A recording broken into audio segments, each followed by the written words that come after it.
ఏదైతే తారాస్థాయికి ఇటు బీజేపీ వర్సెస్ కాంగ్రెస్ తారాస్థాయికి మాత్రం చేరిందని చెప్పొచ్చు. ఎందుకంటే అన్ని రంగాల్లో ఓబీసీలకు వివక్ష ఎదుర్కొంటున్నారని కాంగ్రెస్ అగ్రనేత రాహుల్ గాంధీ అంటుంటే మాత్రం ఇక్కడ బీసీ రిజర్వేషన్లో 42% ఇస్తే కనుక ముస్లిం ఇతర వ్యక్తులు మాత్రమే లబ్ధి పొందుతారు, బీసీలు నష్టపోతారని ఏదైతే కేంద్ర మంత్రి కిషన్ రెడ్డి గారు అంటున్నారు. అంటే 42% బీసీలకు ఒకవేళ కేటాయిస్తే కనుక ముస్లింలే బాగా పోటీ చేస్తారు, బీసీలకు అన్యాయం జరుగుతుందంటారు.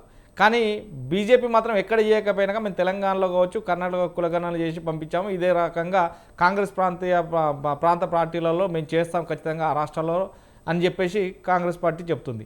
కానీ ఈ నేపథ్యంలోనే బీసీలకు నిజంగా 42% ఇస్తే నష్టపోయేది బీసీ వర్గానికి చెందిన వారైనా ముస్లిమేతర నేతలు ఖచ్చితంగా పోటీ చేస్తారా ఎక్కువ? ఒకటండి, ఇప్పుడు తెలంగాణ రాష్ట్రం రావాలంటే ఎన్ని సంవత్సరాలు పోరాడినామండి మనం?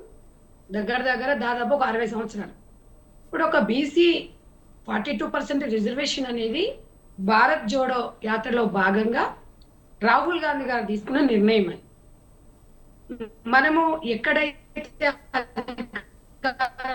వస్తామో అక్కడ మనము బీసీ కులగణన చేయాలి, ఇది చాలా అవసరము అని చెప్పిండ్రు. మాట తప్పకుండా ఈరోజు బిల్లులు ప్రవేశపెట్టినము. మా వరకు పని అయిపోయింది, కేంద్రం కూడా ఆమోదించాలని చెప్పేసి మేము మాట్లాడుతున్నాం. నేను ఒకటే చెప్తున్నానండి, ఇప్పుడు ఈ రోజే బిల్లు చేయగానే రేపే పాస్ చేస్తారని కాదు. ఇవాళ తెలంగాణ కోసం కొన్ని వేల మంది చనిపోయినారు. 60 సంవత్సరాల మూలిక ఉద్యమం అప్పటి నుంచి. ఏదైనా మనము ఇప్పుడు నిజంగా కూడా 50% బీసీలు ఉన్నప్పుడు దాంట్లో ఇస్తే నష్టం ఏం జరుగుతుంది అనేది ఒకటి. ఇంకొకటి అండి, బీజేపీ వాదన ఏంటంటే మైనార్టీస్ అంటే బీజేపీ వాళ్ళకి పడదు, అంటే అంటే వాళ్ళకి అంటే బ్రతికే స్వేచ్ఛ లేదా, అంటే వాళ్ళు అంటే మన భారతదేశంలో నివసించే హక్కు ఇవ్వలేదా, అంటే ఓటు బ్యాంక్ కానీ ముస్లిం సోదరులని ముస్లింస్ ని మనం వాడుకుంటున్నామా? ప్రతి ఒక్కరికి రాజ్యాంగం కల్పించిందండి స్వేచ్ఛని, ఎవరైనా ఎక్కడైనా బ్రతకొచ్చి ఎవరైనా ఎక్కడైనా హ్యాపీగా ఉండొచ్చు అని. వీరికి నష్టం ఏం జరుగుతుంది అనేది బీజేపీ పార్టీ క్లారిటీగా తెలంగాణ రాష్ట్రంలో ఎంపీలు కానీ ఎమ్మెల్యేలు కానీ చెప్పాలి. నిజంగా ఏ మాత్రం చిత్తశుద్ధున్నా బీజేపీ నాయకులు ఎందుకు ఈ బీసీ రిజర్వేషన్ గురించి ఎందుకు మాట్లాడట్లేదు? తెలంగాణ ప్రజలందరూ కూడా గమనించాలి. రాబోయే రోజులలో బీసీలే వాళ్ళకి గుణపాఠం చెప్తారు. ఇప్పుడు మేము బిల్లు చేసినాము అయిపోయిందంటే చేతులు దులుపుకోవడం కాదు. ఈ రోజు స్థానిక సంస్థల ఎలక్షన్స్ ఎందుకు ఆపామండి? ఇది జరగాలి, బీసీ కులగణన జరగాలి, ఏదో ఒక క్లారిటీ రావాలి, వచ్చిన తర్వాత పెట్టాలన్న ఒక ఆశతోనే ఎదురు చూస్తున్నాం. కాబట్టి ఎప్పుడు కూడా మేము కేంద్రంతో కానీ ఇరు రాష్ట్రాలతోని గిల్లి కజ్జాలు పెట్టుకునే పార్టీ కాంగ్రెస్ పార్టీ కాదు. రాజకీయాలు అనేక రాజకీయ నాయకులు, అనేకంగా ప్రభుత్వాలు, ఎన్నో రాజకీయ పార్టీలు వస్తుంటాయి పోతుంటాయి. కానీ ఒక వ్యక్తిగతంగా కానివ్వండి, ఒక పార్టీ పరంగా కానివ్వండి, ప్రజలకి మంచి చేసే విధంగా మనం ముందుకోవాలి. మోడీ గారిని అన్నము లేకపోతే మా పెద్దన్న ఉంటే ఎస్, మోడీ గారిని ఒక ఆయన ఒక ప్రధానమంత్రి, మనం రెస్పెక్ట్ చేయాల్సిన అవసరం ఉంది. ఎలక్షన్స్ అప్పుడు మనము మీరేంటి వాట్ ఈజ్ వాట్ అనుకున్నాం. ఎలక్షన్స్ అయిపోయినాం, అధికారంలోకి బీజేపీ వచ్చింది, రాష్ట్రంలో కాంగ్రెస్ పార్టీ వచ్చింది. మనం కరెక్ట్ గా కేంద్ర రాష్ట్ర ప్రభుత్వాలు కరెక్ట్ గా లేకపోతే నష్టం జరిగేది మన పర్సనల్ లైఫ్ లో కాదండి, తెలంగాణ ఉన్న ప్రజలకి నష్టం జరుగుతుంది. కాబట్టి ఢిల్లీకి 20 సార్లు కాకపోతే 200 సార్లు రేవంత్ రెడ్డి గారు వెళ్తారు, దాంట్లో తప్పేం లేదు. ప్రతి విషయం జాతీయ పార్టీ అన్నప్పుడు అనేక మంది ఉంటారు, కంపల్సరీ చర్చించాల్సిన అవసరం ఉంటది. అదే మీకు ప్రాంతీయ పార్టీ అయితే మనం ఎవరితో ఏక్ నిరంజన్, ఎక్కడ రూమ్ లో కూర్చున్నా, ఫామ్ హౌస్ లో కూర్చున్నా, లేకపోతే ఇంకో దగ్గర కూర్చున్నా, ఎక్కడ కూర్చున్నా పాలన చేయొచ్చు. కానీ జాతీయ పార్టీ అలా ఉండదు. కాంగ్రెస్ పార్టీ ప్రతి ఒక్క వ్యక్తి గురించి, ప్రతి ఒక్క కులం గురించి ఆలోచిస్తుంది, నిర్ణయాలు తీసుకుంటది, ప్రజలకు అనుకూలంగా ముందుకెళ్తుంది. ఇవాళ నేను ఒకటి అడుగుతున్నాను, సమగ్ర సర్వే గతంలో బీఆర్ఎస్ ప్రభుత్వం చేసింది, ఎక్కడ పొందుపరిచారండి అది? మీరు ఒకసారి చెప్పండి. నేను అనేది ఏంటంటే ఓటు బ్యాంక్ రాజకీయాలు అనేది కాంగ్రెస్ పార్టీకి రాదు. ఏదైనా కూడా ఒక్కసారి మనం అందరం గమనించాలి.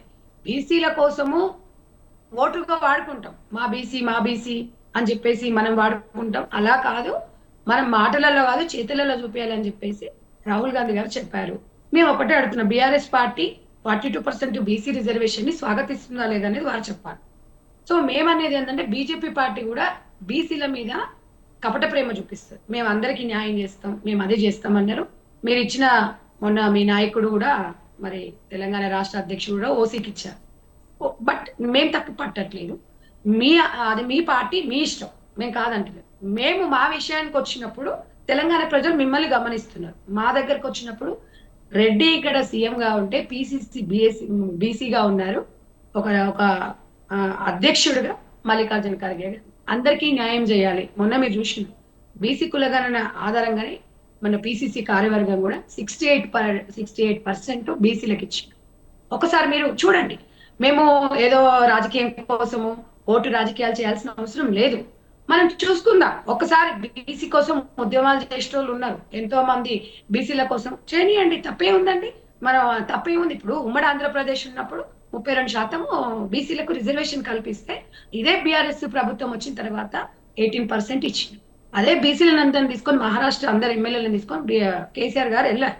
మరి అది ఎక్కడ పోయింది, ఏమైంది అనేది తెలియదు. 10 సంవత్సరాల నుంచి బీసీ దాని గురించి మాట్లాడలేదు. ఇప్పటి కూడా బీసీది మనము బిల్లు చేస్తున్నా కూడా బీఆర్ఎస్ పార్టీ ఒక్క ఎమ్మెల్యే కూడా దాన్ని మరి అసలు ఎవరు కూడా ఎక్కడ కూడా మాట్లాడట్లేదు. దౌర్భాగ్య స్థితి ఏంటంటే తెలంగాణ రాష్ట్రంలో బీసీలకు ఎందుకు కలిసి రావట్లేదు అనేది గత ప్రభుత్వం వాళ్ళు చేసిన తప్పే. మళ్ళీ కూడా ఇప్పుడు తప్పు చేస్తున్నారు. ప్రజలు చూస్తున్నారు. మేము చెప్పక్కర్లేదు. మేము ఒక మంచి నినాదంతో పోతున్నాం. ఏది ఏమైనా సరే 100% 42% రిజర్వేషన్ మేము ఇచ్చి తీరుతామని చెప్పి కాంగ్రెస్ పార్టీ చెప్తుంది. కాంగ్రెస్ పార్టీని నమ్ముతున్నారు. మేము ఒకటే చెప్తున్నామండి, జంతర్ మంతర్ దగ్గర ఇవాళ బీసీలందరూ ధర్నా చేస్తున్నప్పుడు ఇదే బీఆర్ఎస్ పార్టీ ఇంకా వివిధ పార్టీలు ఎందుకు ఎంకరేజ్ చేయలేదు, ఎందుకు వెళ్ళి వాళ్ళకి సపోర్ట్ చేయలేదని మేము అడుగుతున్నాం. ఇప్పుడు కూడా రౌండ్ టేబుల్ సమావేశం పెట్టలేదు అంటే ఇది అంటే మీకు ఒక బాధ్యత లేదా? మీరు ఒక రాజకీయంగా 10 సంవత్సరాలు అధికారంలో ఉన్నారు. మీకు ఒక రాజకీయ పార్టీ కదా, బీజేపీ పార్టీ కానివ్వండి, దానికి ఒక చరిత్ర ఉంది. బీఆర్ఎస్ పార్టీకి ఒక చరిత్ర ఉంది. టీడీపీకి ఉంది. వీళ్ళందరికీ ఉంది కదా. మీరందరూ కూడా దీనిలో భాగస్వామ్యం ఎందుకు కాలేకపోతున్నారు? బీసీలందరూ కలిసి మాతో ఎందుకు రాలేకపోతున్నారు? ఎందుకు ఏకీభవించట్లేదు అనేది మేము అడుగుతున్నాం ఈరోజు. సో ఇదంతా మీరు ప్రజలకు జవాబుదారంగా ఉండాలి. మీరు ఏదో మేము ఇలా బీసీలకు చేయంగానే మైనార్టీస్ వచ్చి పోటీ చేస్తారంటే అంటే మీకు అంటే ఓటు రాజకీయమేనా? అంటే ఇక ప్రజల మనోభావాలు వద్దు, వాళ్ళకి రిజర్వేషన్లు వద్దు, వాళ్ళకి ఏం అవసరం లేదా? ఇవాళ అట్ ద సేమ్ టైం మేము కూడా 33% రిజర్వేషన్ కూడా మేము స్వాగతించినాం. అప్పుడు ఇందిరమ్మ ఆమయం నుంచి సోనియా గాంధీ గారి నుంచి 33% రిజర్వేషన్ కావాలని అన్నాము. మేము అధికారంలో లేకుండా మోడీ గారు ప్రకటించినప్పుడు మేము స్వాగతించినాం. ఇదే మరి రేవంత్ రెడ్డి గారు ఈసారి 33% రిజర్వేషన్ వస్తే మహిళలకు దాదాపు 60 సీట్లు మహిళలకు రాబోతున్నాయి. దాన్ని మేము స్వాగతిస్తున్నాం.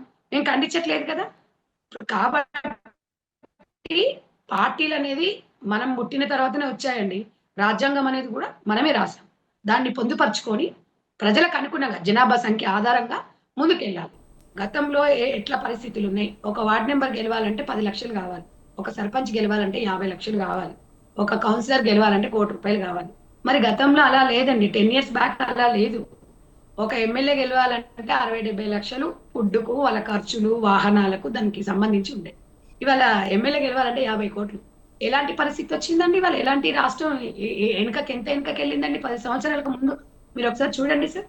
ఎప్పుడైనా డబ్బులు పంచడము, వేలు పంచడం అనేది ఎప్పుడైనా కాంగ్రెస్ పార్టీ నుంచి ఉందా?